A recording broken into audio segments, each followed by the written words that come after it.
Chapter 22, St. Mungo's Hospital for Magical Maladies and Injuries. Harry was so relieved that she was taking him seriously, but he did not hesitate, but jumped out of bed at once, pulled on his dressing gown, and pushed his glasses back onto his nose.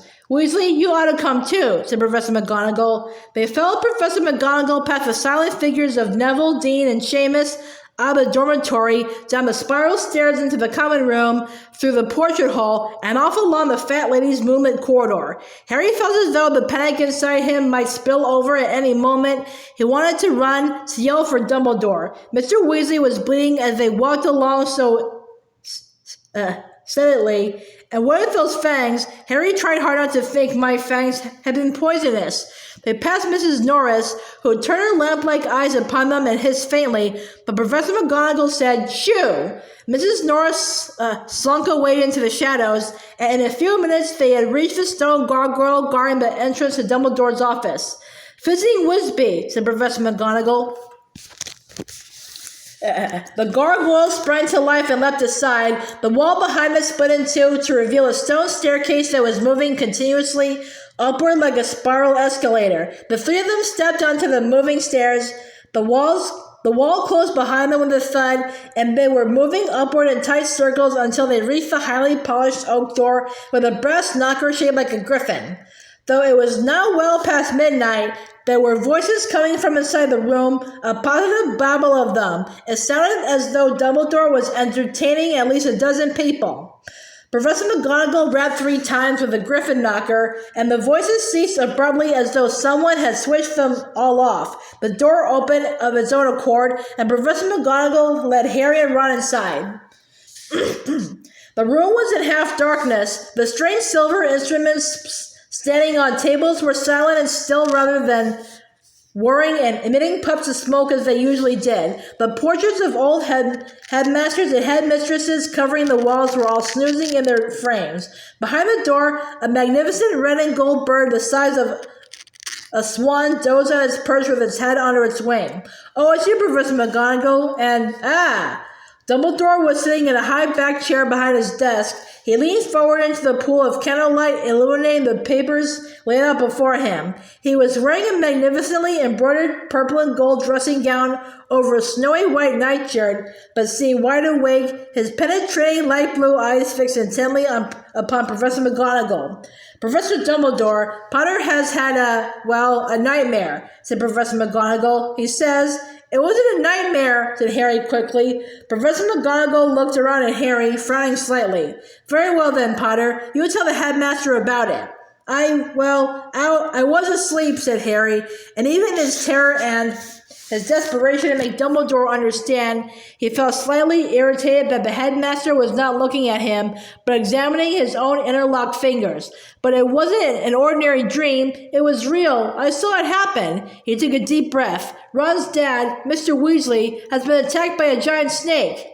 The words seemed to reverberate in the air after he had said them, slightly ridiculous, even comic.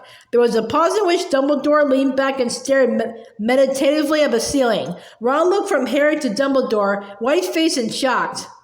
"How did you see this?" Dumbledore asked quietly, still not looking at Harry. "Well, I don't know," said Harry, rather angrily. "What did it matter? Inside my head, I suppose." "You misunderstand me," said Dumbledore, still in the same calm tone. "I mean, can you remember where you were positioned as you watched this attack happen? Were you perhaps standing beside the victim, or else looking down on the scene from above?" This was such a curious question that Harry gave to Dumbledore. It was almost as though he knew. I was the snake," he said. "I saw it all from the snake's point of view."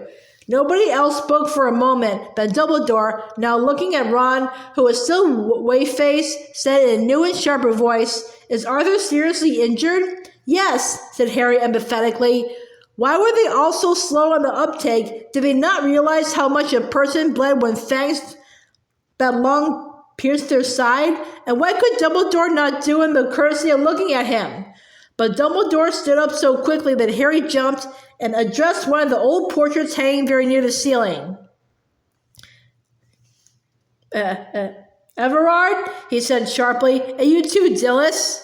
A sallow-faced wizard with short black bangs and an elderly witch with long silver ringlets in the frame beside him, both of whom seemed to have been in the deepest of sleeps, opened their eyes immediately. "You were listening?" said Dumbledore. The wizard nodded. The witch said, "Naturally. The man has red hair and glasses," said Dumbledore. "Everard, you will need to raise the alarm. Make sure he is found by the right people." Both nodded and moved sideways out of their frames, but instead of emerging in neighboring pictures, as usually happened at Hogwarts, neither reappeared. One frame now contained nothing but a backdrop of dark curtain, the other a handsome leather armchair. Harry noticed that many of the other headmasters and mistresses on the walls, though snoring and drooling most convincingly, kept sneaking peeks at him under their eyelids, and he suddenly understood who had been talking when they had knocked. "Everard and Dilys were two of Hogwarts' most celebrated heads," Dumbledore said, now sweeping around Harry, Ron, and Professor McGonagall and approaching the magnificent sleeping bird and his perch beside the door. "They were renowned such that both had portraits hanging in other important wizarding institutions. If they are free to move between their own portraits, they can tell us what may be happening elsewhere. But Mr. Weasley could be anywhere," said Harry. "Please sit down, all three of you," said Dumbledore, as though Harry had not spoken. "Everard and Dilys may not be back for several minutes. Professor McGonagall, if you could draw up extra chairs." Professor McGonagall pulled her wand from the pocket of her dressing gown and waved it. 3 chairs appeared out of thin air, straight-backed and wooden, quite unlike the comfortable chintz armchairs that Dumbledore had conjured back at Harry's hearing. Harry sat down, watching Dumbledore over his shoulder. Dumbledore was now stroking Fox's plumed golden head with one finger. The phoenix awoke immediately. He stretched his beautiful head high and observed Dumbledore through bright dark eyes. "We will need," said Dumbledore very quietly to the bird, a warning." There was a flash of fire and the phoenix had gone. Dumbledore now swooped down upon one of the fragile silver instruments whose function Harry had never known, carried it over to his desk, sat down facing them again, and tapped it gently with the tip of his wand. The instrument tinkled into life at once with rhythmic clinking noises.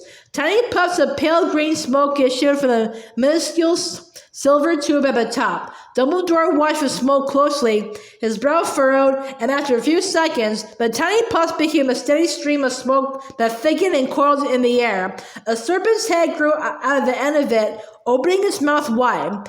Harry wondered whether the instrument was confirming his story. He looked eagerly at Dumbledore for a sign that he was right, but Dumbledore did not look up. Naturally, murmured Dumbledore apparently to himself, still observing the stream of smoke without the slightest sign of surprise, but in essence divided? Harry could make neither head nor tail of this question. The smoke serpent, however, split itself instantly into 2 snakes, both coiling and undulating in the dark air. With a look of grim satisfaction, Dumbledore gave the instrument another gentle tap with his wand. The clinking noise slowed and died, and the smoke serpents grew faint, became a formless haze, and vanished. Dumbledore replaced the instrument upon its spindly little table. Harry saw many of the old headmasters in the portraits follow him with their eyes. Then, realizing that Harry was watching them, hastily pretended to be sleeping again. Harry wanted to ask what the strange silver instrument was for, but before he could do so, there was a shout from the top of the wall. To their right, the wizard called Everard had reappeared in his portrait, panting slightly. "Dumbledore! What news?" said Dumbledore at once. "I yelled until someone came running," said the wizard, who was mopping his brow on the curtain behind him. "Said I heard something moving downstairs. They weren't sure whether to believe me, but went down to check. You know there are no portraits down there to watch from. Anyway, they carried him up a few minutes later. He doesn't look good. He's covered in blood. I ran along to Elfrida Craig's portrait to get a good view as they left. Good, said Dumbledore as Ron made a convulsive movement. I take it Dilys will have seen him arrive then. And moments later, the silver ringleted witch had reappeared in her picture too. She sank, coughing into her armchair and said, Yes, they taken him to St. Mungo's, Dumbledore. They carried him past under my portrait. He looks bad. Thank you, said Dumbledore. He looked around at Professor McGonagall. Minerva, I need you to go and wake the other Weasley children. Of course. Professor McGonagall got up and moved swiftly to the door. Harry cast a sideways glance at Ron, who was now looking terrified. And Dumbledore, what about Molly? Said Professor McGonagall, pausing at the door. That will be a job for Fawkes when he has finished keeping a lookout for anybody approaching, said Dumbledore. But she may already know that excellent clock of hers. Harry knew Dumbledore was referring to the clock that told, not the time, but the whereabouts and conditions of the various Weasley family members. And with a pang he thought that Mr. Weasley's hand must, even now, be pointing at mortal peril. But it was very late. Mrs. Weasley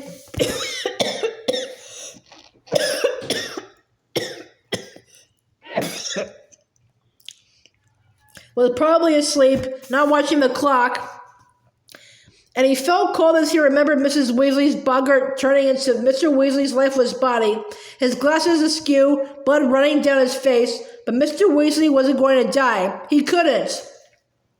Dumbledore was now rummaging in a cupboard behind Harry and Ron. He emerged from it carrying a blackened old kettle, which he placed carefully upon his desk. He raised his wand and murmured, Portus. For a moment, the kettle trembled, glowing with an odd blue light, but it quivered to a rest as solidly black as ever.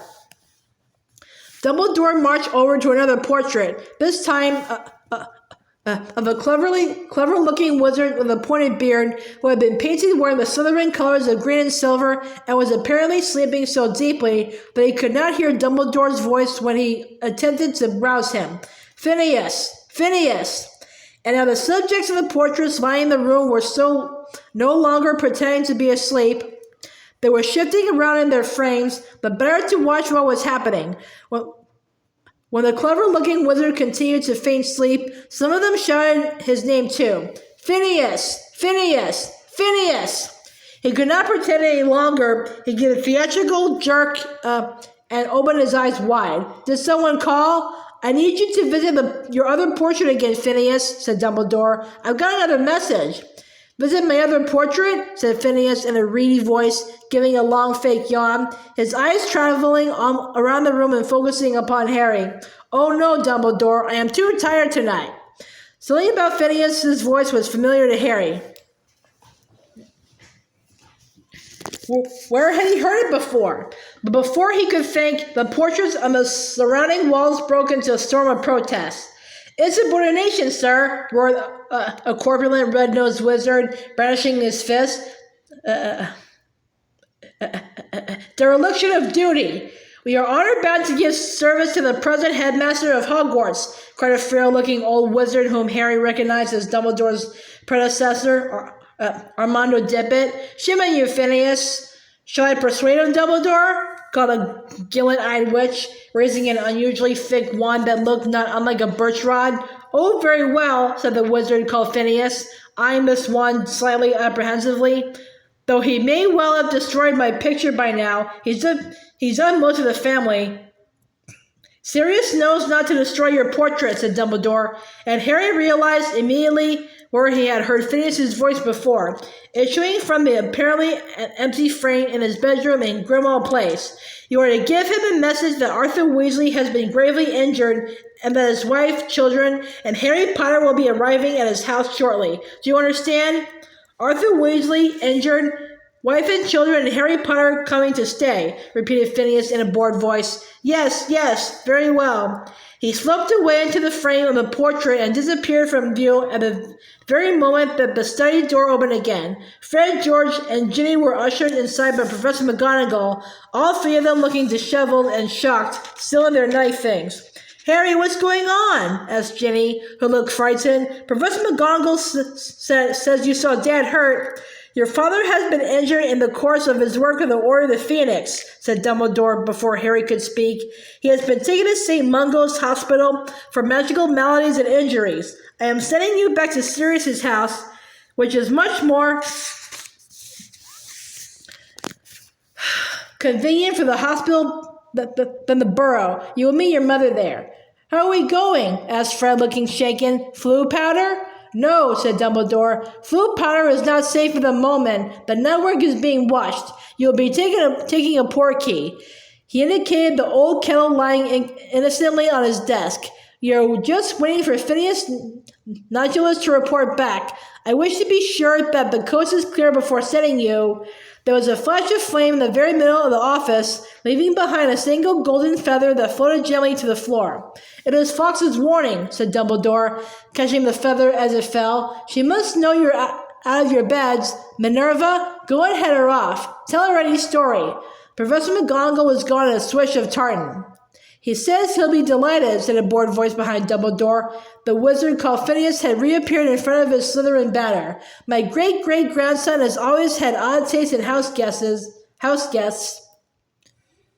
Come here, then, Dumbledore said to Harry and the Weasleys, and quickly, before anyone else joins us. Harry and the others gathered around Dumbledore's desk. You have all used a portkey before? Asked Dumbledore, and they nodded, each reaching out to touch some part of the blackened kettle. Good. On the count of 3, then. 1, 2... It happened in a fraction of a second in the,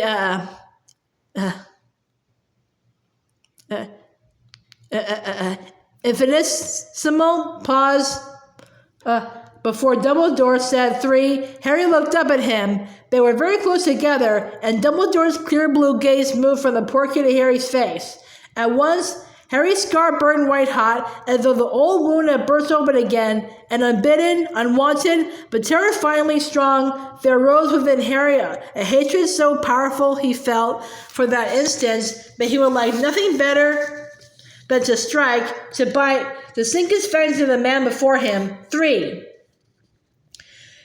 He felt a powerful jerk behind his navel. The ground vanished from beneath his feet. His hand was glued to the kettle. He was banging into the others as all sped forward in a swirl of colors and a rush of wind, the kettle pulling them onward, and then his feet hit the ground so hard that his knees buckled. The kettle clattered to the ground, and somewhere close at hand a voice said, Back again. The blood traitor brats. Is it true their father's dying? Out! Roared a second voice. Harry scrambled to his feet and looked around. They had arrived at the gloomy basement kitchen of number 12 Grimmauld Place. The only sources of light were the fire and one guttering candle, which illuminated the remains of a solitary supper. Creature was disappearing through the door to the hall, looking back at them malevolently as he hitched up his loincloth. Sirius was hurrying toward them, all looking anxious. He was unshaven and still in his day clothes. There was also a slightly mundungus-like whiff of stale drink about him. What's going on? He said, stretching out a hand to help Ginny up. Phineas Nodulus said Arthur's been badly injured. Ask Harry, said Fred. Yeah, I want to hear this for myself, said George. The twins and Ginny were staring at him. Creature's footsteps had stopped on the stairs outside. It was, Harry began. This was even worse than telling McGonagall and Dumbledore. I had a kind of vision.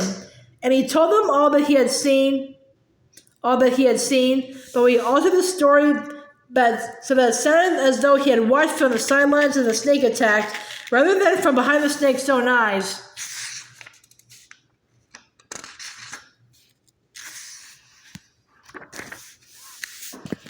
Ron, who was still very white, gave him a fleeting look, but did not speak. When Harry had finished, Fred, George, and Ginny continued to stare at him for a moment.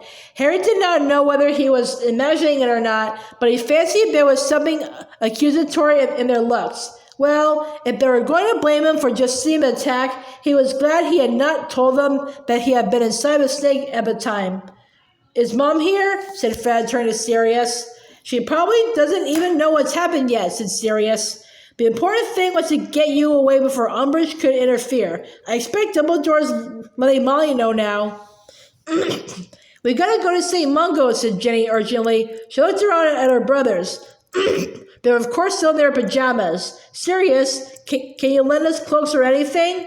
Hang on, you can't go tearing off to St. Mungo, said Sirius. Of course we can go to St. Mungo's if we want, said Fred, with a mulest expression. He's our dad.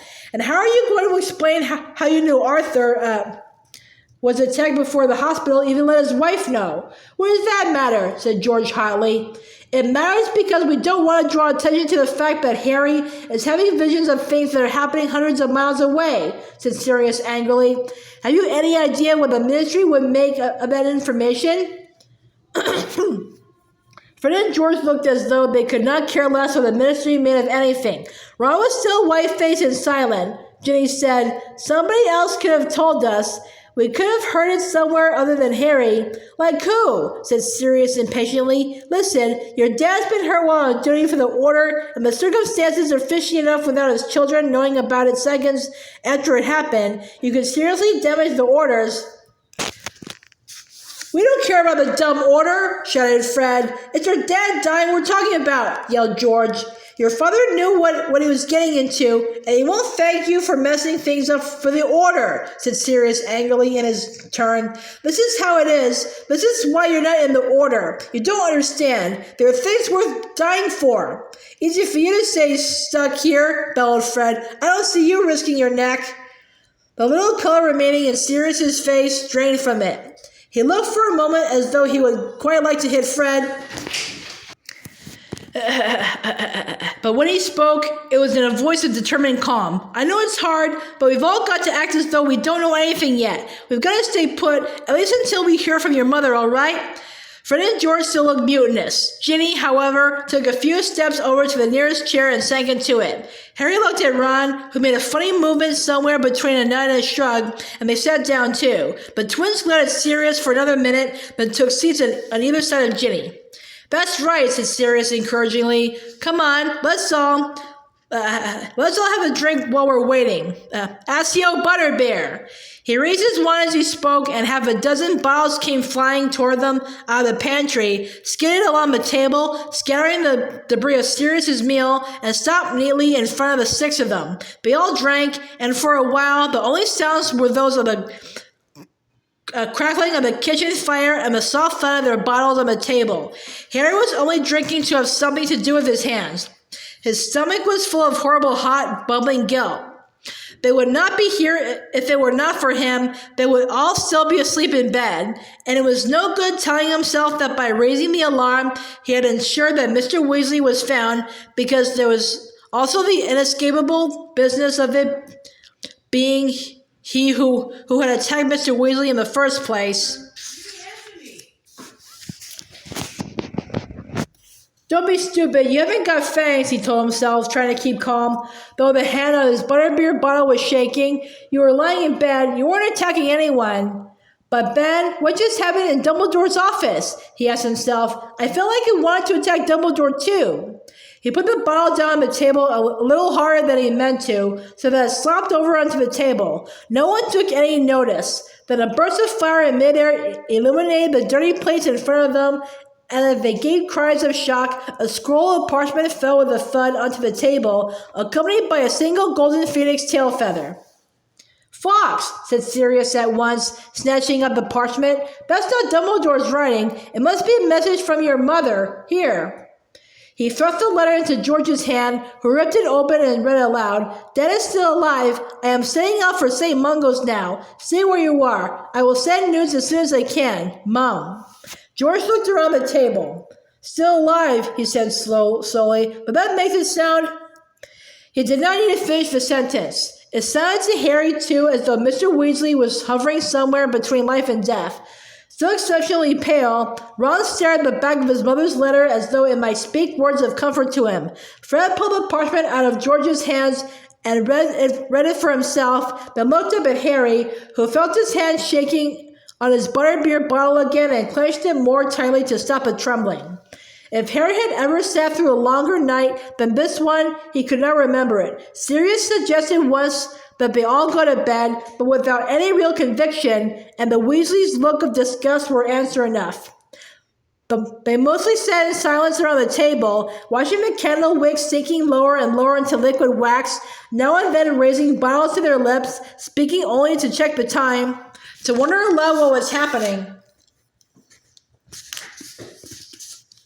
and to reassure one another that if there was bad news, they would know straight away, for Mrs. Weasley must long since have arrived at St. Mungo's.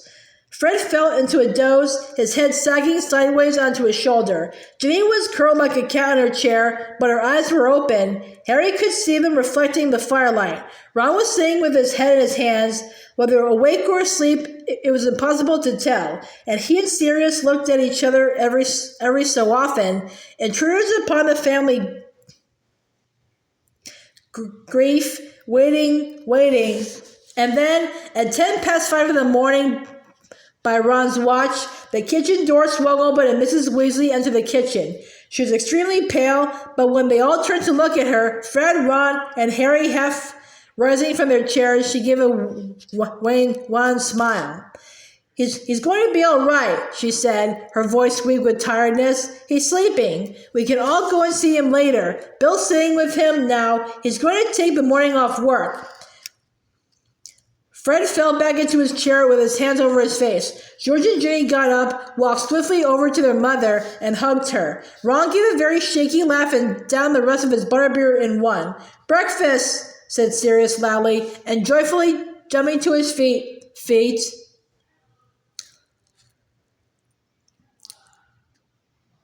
Where's that accursed house elf? Creature! But Creature did not answer the summons. "Oh, forget it then," muttered Sirius, counting the people in front of him. "So it's breakfast for, let's see, 7. Bacon and eggs, I think, and some tea and toast." Harry hurried over to the stove to help. He did not want to intrude upon the Weasleys' happiness, and he dreaded the moment when Mrs. Weasley would ask him to recount his vision. However, he had barely taken place from the dresser when Mrs. Weasley lifted them out of his hands and pulled them into a hug. "I don't know what would have happened if it had been for you, Harry," she said in a muffled voice. "They might not have found Arthur for hours, and then it would have been too late, but thanks to you he's alive and Dumbledore's been able to think up a good cover story for Arthur being where he was. You've no idea what trouble he would have been in otherwise. Look at poor Sturgis." Harry could hardly stand her gratitude, but fortunately she soon released him to turn to Sirius and thank him for looking after her children through the night. Sirius said that he was very pleased to have been able to help and hoped they would all stay with him as long as Mr. Weasley was in hospital.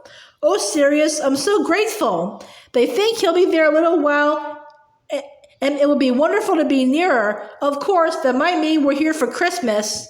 "The more the merrier," said Sirius with such obvious sincerity that Mrs. Weasley beamed at him, threw on an apron, and began to help with breakfast. "Sirius," Harry muttered, unable to stand a moment longer, "can I have a quick word, now?"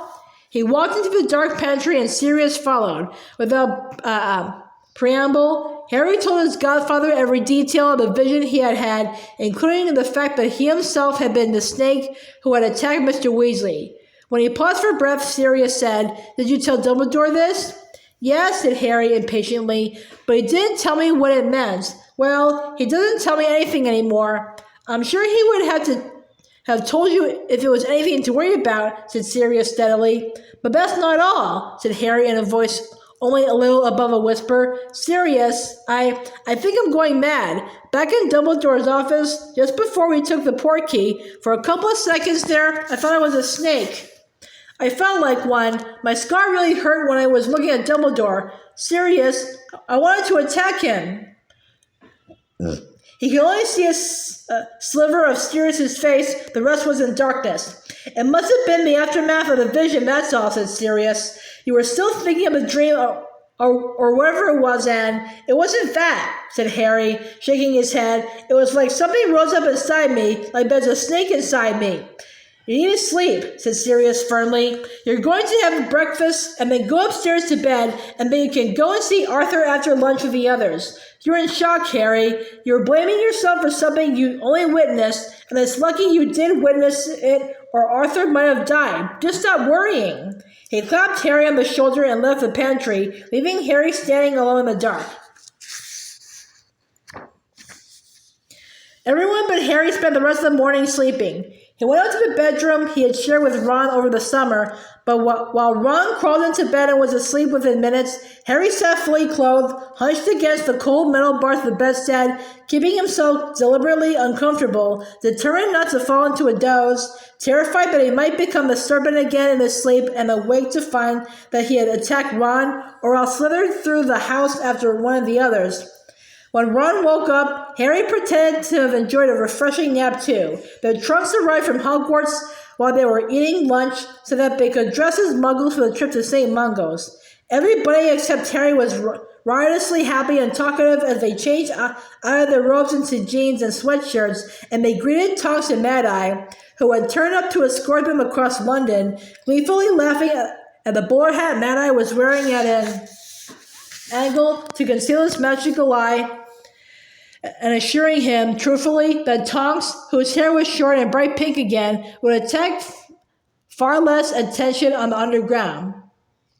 Tonks was very interested in Harry's vision of the attack on Mr. Weasley, something he was not remotely interested in discussing. "There isn't any seer blood in your family, is there?" she inquired curiously, as they sat side by side on a train rattling toward the heart of the city. "No," said Harry, thinking of Professor Trelawney and feeling insulted. "No," said Tonks musingly. "No, I suppose it's not really prophecy you're doing, is it? I mean, you're not seeing the future, you're seeing the present. It's odd, isn't it? Useful, though." Harry did not answer. Fortunately, they got out of the next stop, a station in the very heart of London, and in the bustle of leaving the train, he was able to allow Fred and George to get between himself and Tonks, who was leading the way. They all followed her up the escalator, Moody clunking along at the back of the group, his bowler tilted low and one gnarled hand stuck in between the buttons of his coat, clutching his wand. Harry thought he sensed the concealed eyes staring hard at him, trying to deflect more questions about his dream. He asked Mad-Eye where St. Mungo's was hidden. "Not far from here," grunted Moody as they stepped out into the wintry air on a broad store-lined street packed with Christmas shoppers. He pushed Harry a little ahead of him and stumped along just behind. Harry knew the eye was rolling in all directions under the tilted hat. It wasn't easy to find a good location for a hospital. Nowhere in Diagon Alley was big enough, and we couldn't have it underground like the Ministry. Unhealthy. In the end, they managed to get a hold of a building up here. Theory was sick wizards could come and go and just blend in with the crowd.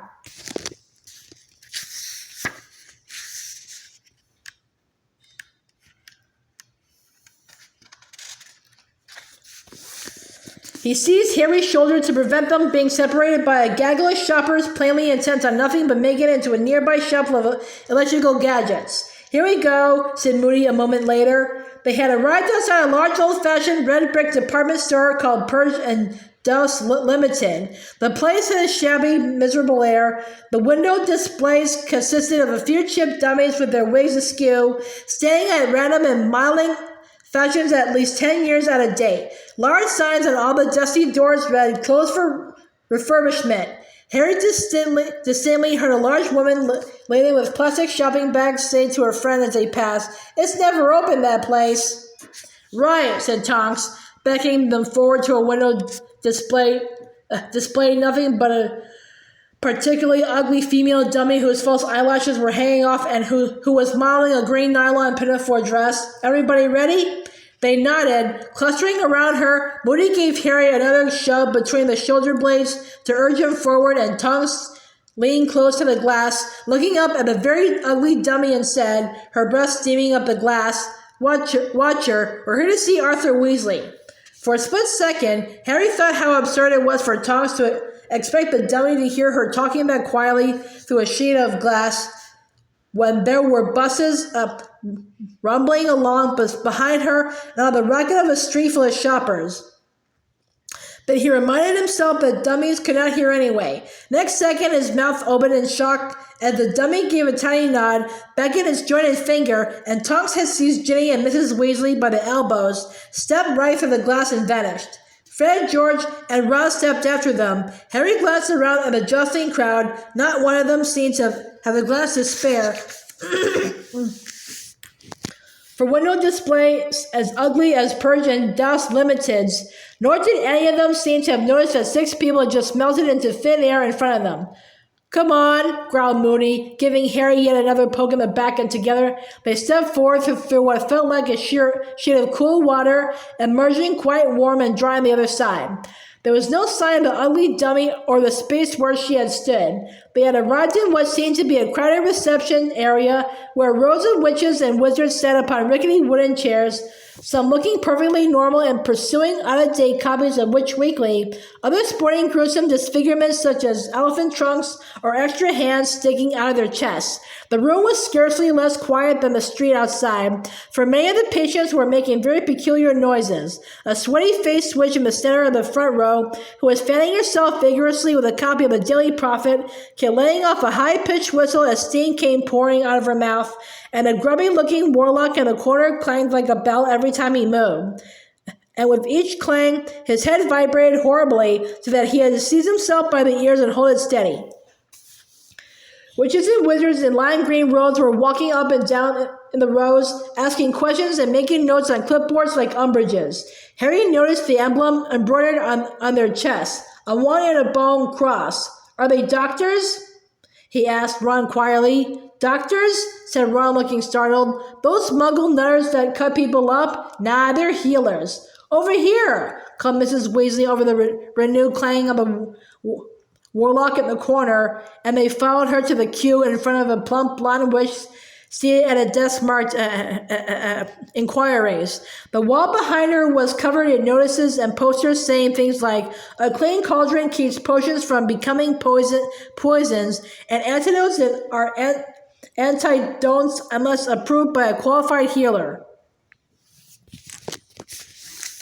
There was also a large portrait of a witch with long silver ringlets that was labeled,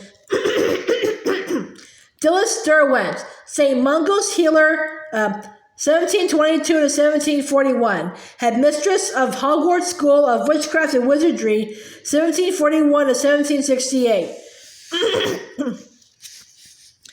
Dilys was eyeing the Weasley party closely as though counting them. When Harry caught her eye, she gave a tiny wink, walked sideways out of her portrait, and vanished. Meanwhile, at the front of the queue, a young wizard was performing an on-the-spot jig and trying, in between yelps of pain, to explain his predicament to the witch behind the desk. "It's these, ouch, shoes my brother gave me, ow, they're eating my, ouch, feet. Look at them. There must be some kind of jinx on them and I can't, get them off." He hopped from one foot to the other as though dancing on hot coals. "The shoes don't prevent your reading, do they?" said the blonde witch irritably, pointing at a large sign to the left of her desk. "You want spell damage, 4th floor, just like it says in the floor guide. Next." The wizard hobbled and pranced sideways out of the way. The Weasley party moved forward a few steps and Harry read the floor guide. "Artifact accidents, ground floor. Cauldron explosion, wand backfiring, broom crushes, etc. Creature-induced injuries, 1st floor. Bites, stings, burns, embedded spines, etc. Magical bugs, 2nd floor. Contagious maladies, e.g. dragonpox, vanishing sickness, scrofungulus. Potion and plant poisoning, 3rd floor. Rashes, regurgitation, uncontrollable giggling, etc. Spell damage, 4th floor. Unliftable jinxes, hexes, and incorrectly applied charms, etc. Visitors, team room, and hospital shop, 5th floor. If you are unsure where to go, incapable of normal speech, or unable to remember why you are here, our welcome witch will be pleased to help. A very old stewed wizard with a hearing trumpet had shoveled to the front of the queue now. "I'm here to see Broderick Bode," he wheezed. "Ward 49, but I'm afraid you're wasting your time," said the witch dismissively. "He's completely addled, you know, still thinks he's a teapot. Next." A harassed-looking wizard was holding a small daughter tightly by the ankle while she flapped around his head using the immensely large feathery wings that had sprouted right out of the back of her romper suit. "Fourth floor," said the witch in a bored voice, without asking, and the man disappeared through the double doors beside the desk, holding his daughter like an oddly shaped balloon. "Next." Mrs. Weasley moved forward to the desk. "Hello," she said. "My husband, Arthur Weasley, was supposed to be moved to a different ward this morning. Could you tell us?" "Arthur Weasley?" said the witch, running her finger down a long list in front of her. "Yes, first floor, second door on the right. Lewin Ward." "Thank you," said Mrs. Weasley. "Come on, you lot." They followed through the double doors and along the narrow corridor beyond, which was lined with more portraits of famous healers and lit by crystal bubbles full of candles that floated up on the ceiling, looking like giant soap suds. More witches and wizards in lime green robes walked in and out of the doors they passed. A foul-smelling yellow gas wafted into the passageway as they passed one door, and every now and then they heard distant wailing. They climbed a flight of stairs and entered the creature-induced injuries corridor, where the second door on the right bore the words "Dangerous, Lewin Ward, Serious Bites." Underneath this was a card and a brass holder on which had been handwritten, "Healer in charge, Hippocrates, Smithwick, training healer, Augustus Pye."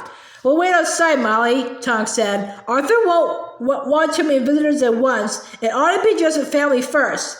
Mad-Eye growled his approval of this idea and set himself with his back against the corridor wall, his magical eyes spinning in all directions. Harry drew back too, but Mrs. Weasley reached out a hand and pushed him through the door, saying, "Don't be silly, Harry. Arthur wants to thank you." The ward was small and rather dingy, as the only window was narrow and set high on the wall facing the door. Most of the light came from more shining crystal bubbles clustered in the middle of the ceiling. The walls were a paneled oak, and there was a portrait of a rather vicious-looking wizard on the wall, captioned, Urquhart Rackharrow, 1612-1697, inventor of the entrail-expelling curse. There were only 3 patients. Mr. Weasley was occupying the bed at the far end of the ward beside the tiny window. Harry was pleased and relieved to see that he was propped up on several pillows and reading the Daily Prophet by the solitary ray of sunlight falling onto his bed. He looked around as they walked toward him and, seeing whom it was, beamed. "Hello," he called, throwing the Prophet aside. "Bill just left, Molly. Had to go back to work, but he says he'll drop in on you later." "How are you, Arthur?" asked Mrs. Weasley, bending down to kiss his cheek and looking anxiously into his face. "You're still looking a bit peaky." "I feel absolutely fine," said Mr. Weasley brightly, holding out his good arm to give Ginny a hug. "If it could only take the bandages off, I'd be fit to go home."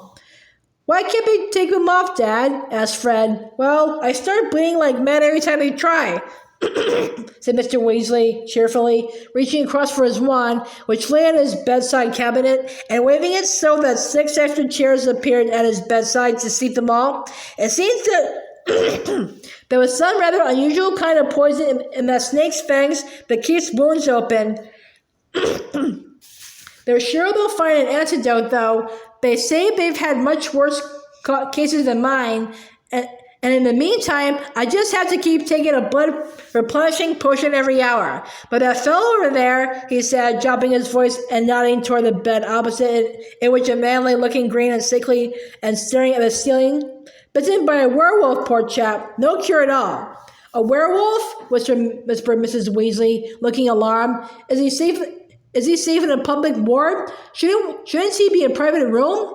"It's 2 weeks till full moon," Mr. Weasley reminded her quietly. "They've been talking to him this morning, the healers. You know, trying to persuade him he'll be able to lead an almost normal life. I said to him, didn't mention names, of course, but I said I knew a werewolf personally, very nice man, who finds the condition quite easy to manage." "What did he say?" asked George.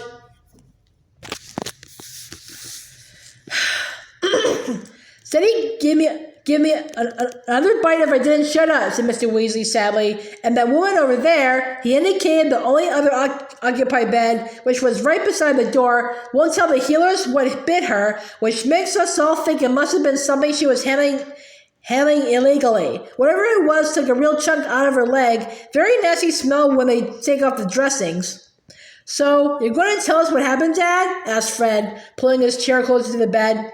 Well, you already know, don't you? Said Mr. Weasley, with a significant smile at Harry. It's very simple. I had a very long day, dozed off, got sneaked up upon, and bitten. Is it in the profit, you being attacked? Asked Fred, indicating the newspaper Mr. Weasley had cast aside. No, of course not, said Mr. Weasley, with a slightly bitter smile. The ministry wouldn't want everyone to know a dirty grey serpent got... Arthur, said Mrs. Weasley warningly, got, me. Mr. Weasley said hastily, though Harry was quite sure that was not what he had meant to say. So where were you when it happened, Dad? Asked George. That's my business, said Mr. Weasley, though with a small smile. He snatched up the Daily Prophet, shook it open again, and said, I was just reading about Willie arrest when you arrived. You know Willie turned out to be behind those regurgitating toilets last summer? One of his jinxes backfired, the toilet exploded, and they found him lying unconscious on the wreckage covered from head to foot, and... When you say you were on duty, Fred interrupted in a low voice, what were you doing? You heard your father, whispered Mrs. Weasley. We are not discussing this here. Go on about Willie Wittershins, Arthur. Well, don't ask me how, but he actually got off on the toilet charge, said Mr. Weasley grimly. I can only suppose gold changed hands. You were guarding it, weren't you? Said George quietly. The weapon? The thing you know who's after? George, be quiet, snapped Mrs. Weasley. Anyway, said Mr. Weasley in a raised voice, this time, Willie's been caught selling biting doorknobs to muggles, and I don't think he'll be able to worm his way out of it because according to this article, 2 muggles have lost fingers and are now in St. Mungo's for emergency bone regrowth and memory modification. Just think of it. Muggles and St. Mungo's. I wonder which ward they're in. And he looked eagerly around as though hoping to see a signpost. Didn't you say you know who's got a snake, Harry? Asked Fred, looking at his father for a reaction. A massive one? You saw it the night he returned, didn't you? That's enough, said Mrs. Weasley crossly. Mad-Eye and Tonks are outside, Arthur. They want to come and see you. And you and Locke can wait outside, she added to her children and Harry. You can come and say goodbye afterward. Go on. They trooped back into the corridor. Mad-Eye and Tonks went in and closed the door of the ward behind them. Fred raised his eyebrows. Fine, he said coolly, rummaging in his pockets. Be like that. Don't tell us anything. Looking for these? Said George, holding out what looked like a tangle of flesh-colored string. You read my mind, said Fred, grinning. Let's see if St. Mungo's puts imperturbable charms on its ward door, shall we? He and George disentangled the string and separated 5 extendable ears from each other. Fred and George handed them around. Harry hesitated to take one. Go on, Harry, take it. You saved Dad's life. If anyone's got the right to eavesdrop on him, it's you. Grinning in spite of himself, Harry took the end of the string and inserted it into his ear as the twins had done. Okay, go, Fred whispered.